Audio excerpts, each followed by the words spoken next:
വിധുബാല ഭാഗം 7. ജനൽക്കമ്പിൽ പിടിച്ചുകൊണ്ട് പുഞ്ചിരിച്ചു നിൽക്കുന്ന സ്ത്രീയെ കണ്ടപ്പോൾ വിധുവും ഇരിക്കുന്നിടത്ത് നിന്ന് എഴുന്നേറ്റ് അവൻ്റെ അടുത്തേക്ക് വന്നു. "ശ്രീയേട്ടാ," അവൾ വീണ്ടും പറഞ്ഞു തുടങ്ങി. "ഇതുവരെ എന്താണ് കുടുംബം, ജീവിതം, ഇതൊന്നും ഞാൻ ചിന്തിച്ചിരുന്നേയില്ല. എന്നാൽ ഇപ്പോൾ മുതൽ എനിക്ക് എല്ലാറ്റിനെയും കുറിച്ച് ചില കാഴ്ചപ്പാടുകളൊക്കെ വന്നു തുടങ്ങി.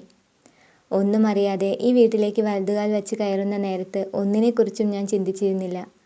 എല്ലാവർക്കുമൊപ്പം അവരിലൊരാളായി കഴിയണമെന്നേ ഞാൻ ചിന്തിച്ചിട്ടുള്ളൂ. പക്ഷേ..." അവൾ മൗനം പാലിച്ചു. പെട്ടെന്ന് ശ്രീ അവൾക്ക് നേരെ തിരിഞ്ഞു നിന്നു. അവളുടെ തോളിൽ കൈയിട്ടുകൊണ്ട് അവൾക്കഭിമുഖമായി നിന്ന് സംസാരിക്കാൻ തുടങ്ങി. എന്താ നിർത്തിയത്? എനിക്കറിയാം. ഏട്ടത്തി നിന്നെ ഒരുപാട് വേദനിപ്പിക്കുന്നുണ്ടല്ലേ? സാരമില്ല, അതുകൊണ്ട് ഒരു ഗുണം കിട്ടിയല്ലേ നിനക്ക്?" എന്ത് ഗുണം? വിധു തിരിച്ചു ചോദിച്ചു.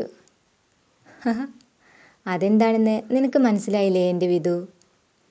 അടുക്കളയുടെ വാതിൽപ്പടി പോലും കാണാൻ ശ്രമിക്കാതെ പുസ്തകങ്ങളെ മാത്രം കൂട്ടുപിടിച്ച് ജീവിച്ചിരുന്ന നിനക്കിപ്പോൾ നന്നായി പാചകം ചെയ്യാൻ സാധിച്ചത് അവർ കാരണല്ലേ?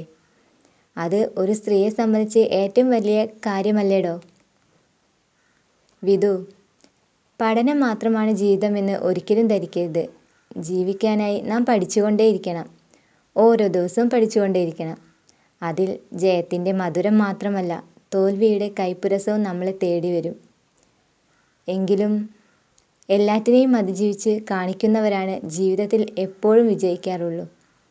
ഇവിടിപ്പോൾ താൻ ഏകദേശം കുറച്ചൊക്കെ പഠിച്ചും മനസ്സിലാക്കിയും കാര്യങ്ങൾ വ്യക്തമാക്കിയ സ്ഥിതിക്ക് പാതി വഴിയിൽ മുടങ്ങിയ തൻ്റെ ഡിഗ്രി പഠിത്തം നാളെ തന്നെ നമുക്ക് ആരംഭിക്കാം. എന്താ, അത് മതിയോ പെണ്ണേ? അവൻ്റെ നാവിൽ നിന്നും പുറത്തേക്ക് ഒഴുകിയെത്തിയ ആ വാക്കുകൾ അവളുടെ കാതുകൾക്കും മനസ്സിനും ഒരുപോലെ കുളിർമയേകി. നിന്ന നിൽപ്പിൽ സന്തോഷം കൊണ്ടവൾ അവനെ കെട്ടിപ്പിടിച്ചു. കവിളിൽ നിറയെ ചുംബനങ്ങൾ നൽകി. അവളുടെ സ്വപ്നങ്ങൾ യാഥാർത്ഥ്യമാകാൻ പോകുന്നുവെന്ന സന്തോഷത്തിൽ അന്നേരം ആ കണ്ണുകളിൽ നിദ്ര കടന്നു വന്നതേയില്ല. ആ രാത്രി പുലരാൻ ഒത്തിരി സമയമെടുക്കുന്നത് പോലെ അവൾക്ക് അനുഭവപ്പെട്ടു. സൂര്യകിരണങ്ങളുടെ വെളിച്ചം അവളെ വന്ന് വിളിച്ചുണർത്തുന്നതിന് മുൻപേ അവൾ എഴുന്നേറ്റ് ജോലികളെല്ലാം ചെയ്തു തീർത്തു. അവളുടെ ജോലി ചെയ്യാനുള്ള ഉത്സാഹവും വേഗതയും കണ്ടുവന്നപ്പോൾ ഏട്ടത്തിക്ക് അത്ര രസിച്ചില്ല.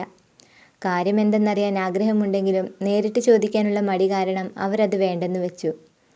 ഏട്ടത്തിയുടെ പതുങ്ങലും നോട്ടവും മനസ്സിലാക്കിയ വിധു കൂടുതലൊന്നും പറയാൻ നിൽക്കാതെ അവിടെ നിന്നും മുറിയിലേക്ക് ചെന്നു. അപ്പോഴേക്കും ശ്രീയും പോകാനുള്ള തയ്യാറെടുപ്പുകൾ തുടങ്ങിയിരുന്നു. രാവിലത്തെ ബ്രേക്ക്ഫാസ്റ്റ് കഴിച്ചിറങ്ങിയ ശേഷം ശ്രീയും വിധുവും പോകാനായി പുറത്തേക്കിറങ്ങി. പോകുന്നതിന് മുൻപ് അവൾ ശ്രീയുടെ അച്ഛൻ്റെ കാൽ തൊട്ട് അനുഗ്രഹം വാങ്ങിച്ചു. ഇതെല്ലാം കൺമുന്നിൽ നിന്ന് ദർശിക്കുമ്പോൾ ആ സ്ത്രീയുടെ മനസ്സിൽ അസൂയകൾ ഉടലെടുത്തുകൊണ്ടിരിക്കുകയായിരുന്നു. "ഹോ, രാവിലെ തന്നെ ഇതെങ്ങോട്ടാണോ കെട്ടിയൊരുങ്ങി പോകുന്നേ?" അവർ സംശയത്തോടെ മനസ്സിൽ ഉരുവിട്ടുകൊണ്ടിരുന്നു. എന്തായാലും അത് നടത്തിക്കൊടുക്കരുത് എൻ്റെ ഭഗവാനെ. ആ നടയിൽ വന്ന് ഞാൻ 10 നാളികേരം ഉടച്ചോളാമേ. അവർ കണ്ണുകൾ അടച്ചു നിന്നുകൊണ്ട് മനസ്സിൽ മൊഴിഞ്ഞുകൊണ്ടേയിരുന്നു. വിധു അച്ഛൻ്റെ അനുഗ്രഹം വാങ്ങിയതിനു ശേഷം ശ്രീയുടെ അമ്മയോടും യാത്ര പറഞ്ഞുകൊണ്ട് അവിടെ നിന്നും ഇറങ്ങി. ശ്രീയുടെ ബൈക്കിൽ കയറി അവൾ പോകുന്നത് കണ്ടപ്പോൾ ഏട്ടത്തിയമ്മയുടെ മനസ്സ് നിറയെ മുറുമുറുപ്പുകളായിരുന്നു. പിന്നീടുള്ള അവരുടെ ചോദ്യങ്ങളെ നേരിടേണ്ടി വന്നത് അമ്മയായിരുന്നു. "ഹോ, എന്താ അവളുടെ ഒരു ഗമ! ഞാനും ഇവിടെ നോക്കി നിൽപ്പുണ്ടായിരുന്നല്ലോ. എന്നോട് അവളൊരു വാക്ക് പോലും പറയാതല്ലേ പോയത്. ഇപ്പോൾ അമ്മയും അവൾക്ക് കൂട്ടായില്ലേ?" മൂത്ത മരുമകൾ അല്പം അസൂയയും കുശുമ്പും മനസ്സിലേറ്റി പിടിക്കുന്നവളാണെന്നുള്ള കാര്യം ശ്രീയുടെ അമ്മയ്ക്ക് നന്നായിട്ടറിയാം. അതുകൊണ്ട് തന്നെ അവളുടെ ചോദ്യങ്ങൾക്കുള്ള ഉത്തരം നൽകിയതും അമ്മ തന്നെയായിരുന്നു. "എന്താ സുജി, നിനക്കും പഠിക്കാൻ താല്പര്യമുണ്ടോ?" "പഠിക്കാനോ?" അവൾ ആശ്ചര്യത്തോട് ചോദിച്ചു. "അതെ." ശ്രീ അവളുടെ ഡിഗ്രി പഠിത്തം തുടർന്നു കൊണ്ടുപോകാൻ വേണ്ടി തീരുമാനിച്ചു. വിധുവിനെ വീണ്ടും കോളേജിൽ പഠിപ്പിക്കാൻ പോകുകയത്രേ. ആണോ എന്ന മട്ടിൽ അവൾ അമ്മയ്ക്കരികിലെത്തി. അമ്മയെ സുഖിപ്പിച്ചുകൊണ്ട് അവളുടെ സ്ഥാനം ഒരു പടി കൂടി മുന്നിലെത്തിക്കാൻ ആ അവസരം അവൾ പ്രയോജനപ്പെടുത്താൻ ആരംഭിച്ചു. അവൾ അമ്മയുടെ കയ്യിൽ പിടിച്ചുകൊണ്ട് പതിയെ തഴുകാൻ തുടങ്ങി. "അല്ലേലും അവൾക്ക് ഈ വീട്ടുകാരുടെ കാര്യത്തിലൊന്നും വലിയ ശ്രദ്ധയൊന്നും ഇല്ല അമ്മേ. അല്ലെങ്കിൽ തന്നെ ഇനി എന്ത് പഠിക്കാൻ? വീട്ടുജോലികളൊക്കെ ചെയ്ത് ഒരു മൂലയിൽ ഇരുന്നാൽ പോരെ അവൾക്ക്? അതിന് മടി കാണും. അതുകൊണ്ടാ പഠിക്കുക എന്നുള്ള പേരും പറഞ്ഞുകൊണ്ട് അവരിങ്ങനെ ചുറ്റിക്കറങ്ങാൻ പോകുന്നത്. ഈ എന്നെ അമ്മയ്ക്ക് നന്നായി അറിയില്ലേ? 10ാം ക്ലാസ് കഴിഞ്ഞതും ഞാൻ പഠിപ്പ് നിർത്തി. കൂടുതൽ പണം ചെലവാക്കി പഠിക്കാൻ എനിക്ക് താല്പര്യമില്ല.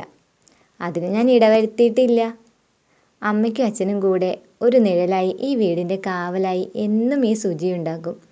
അത് ഞാൻ വാക്ക് തരിക. ഞാൻ ഒരിക്കലും തന്നിഷ്ടം കാട്ടി നിങ്ങളെ വിട്ടു പോകില്ല.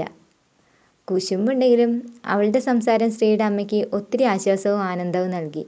കുടുംബത്തോട് സ്നേഹവും കൂറും നിലനിർത്തുന്നവളാണെന്നുള്ള കരുതലും അവരിൽ ഉടലെടുത്തു. സത്യത്തിൽ സുജിയുടെ ചിന്തകൾ ഇതുമാത്രമായിരുന്നില്ല. പുറത്ത് പുഞ്ചിരിച്ചു കാണിക്കുമ്പോഴും അവളുടെ ഉള്ളിൽ മറ്റൊരു ദുരാഗ്രഹം കൂടി അവശേഷിച്ചിരുന്നു.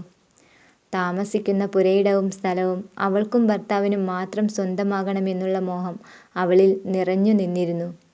അതിനാൽ തന്നെ ബിദുവിനെ കുറ്റപ്പെടുത്താനുള്ള ഒരവസരവും സുജി പാഴാക്കിയിരുന്നില്ല.